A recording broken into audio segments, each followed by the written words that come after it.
Chapter 6 Code Talker Life. As the island hopping campaign of World War II continued throughout 1943 and 1944, Navajo code talkers joined their fellow Marines, landing in places such as Guam, Iwo Jima, Bougainville, New Britain, and Peleliu. Meanwhile, newly trained Navajo code talkers were arriving from Camp Elliott to join the original group. After Guadalcanal, Marine Major General Alexander Vandergrift sent a message to Camp Elliott. "This Navajo code is terrific," he wrote. "The enemy never understood it. We don't understand it either, but it works. Send us some more Navajos." By the end of the war, more than 400 Navajo served as code talkers.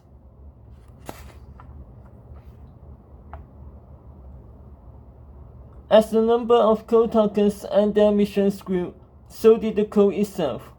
More and more military terms were added. For example, a grenade is small handheld explosive. The Navajo called grenades ni masi, which means potatoes. The word for a fort became anasosi, which means cliff dwelling.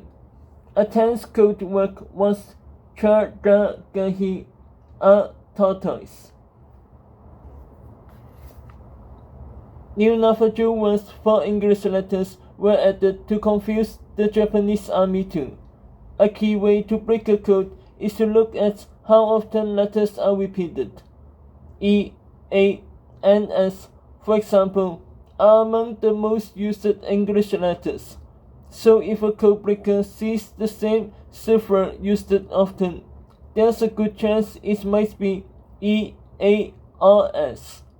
To help prevent that, about a dozen often used English letters were given Navajo alternates. The letter A could be Walachi, ant, B. Lasana, apple, or Sulu, S. Though the code talkers' day-to-day work was about maintaining communications, life in the battle zones was still dangerous.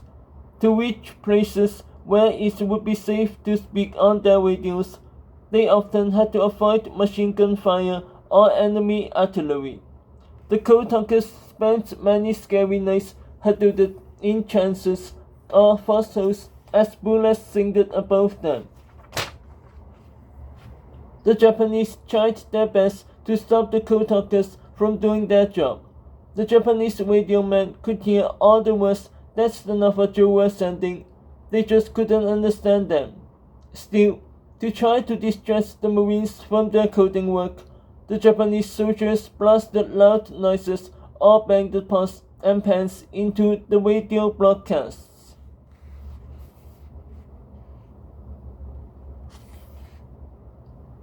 Sometimes the danger was not from the Japanese forces. Most Marines did not know who the code talkers were or how important their mission was, and some soldiers thought that the dark-skinned Navajo man looked Japanese. Eugene Crawford was once threatened with a pistol by another Marine who thought Crawford was sneaking into camp. The Marine did not let Crawford go until an officer told him the real story. Several other code talkers also told stories about being mistaken for Japanese soldiers.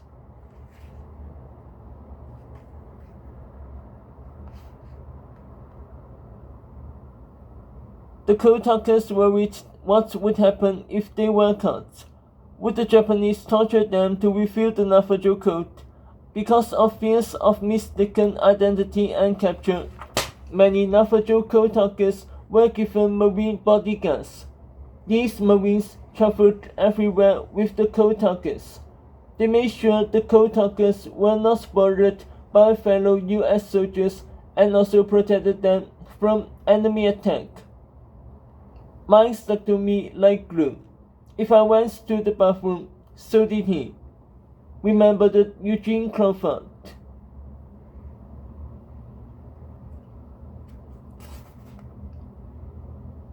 The Kotakas weren't bothered by having bodyguards, and some later said that they didn't even know they had them. But many other aspects of war obsessed the Navajo more than the other Marines.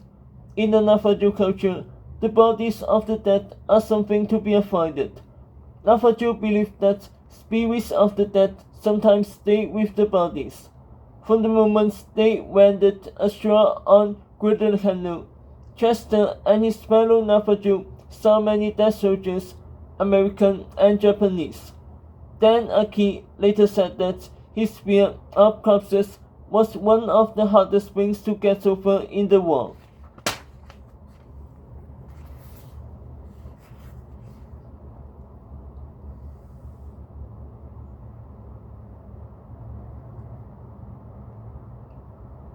Amid all this danger, the Navajo depended on their culture to help them survive.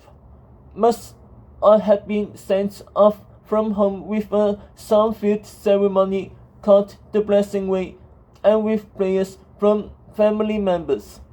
As they did their dangerous work in the Pacific, each Kotaka also carried his own Navajo medicine bag. Chester's bag had a black arrowhead on a string, a small white rock, and corn pollen from his family's farm.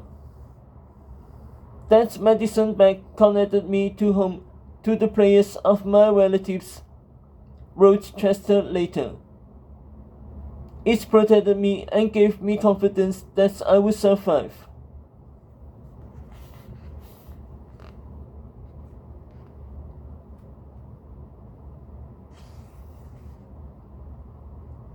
Every morning, the men took a tiny pinch of the pollen and touched the top of their hands and their tongues with it.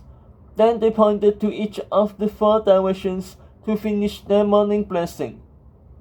Letters from home also helped the Navajo stay connected to their families.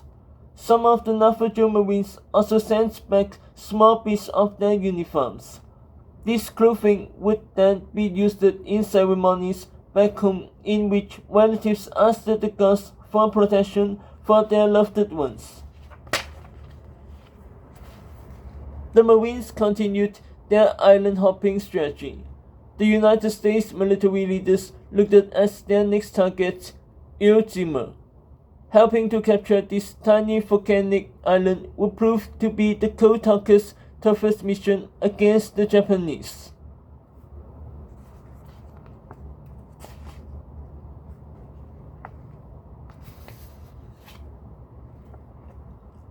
Chapter 7, Iwo Jima.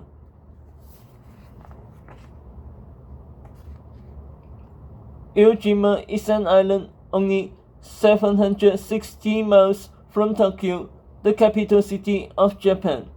Its name means Sulphur Island in Japanese.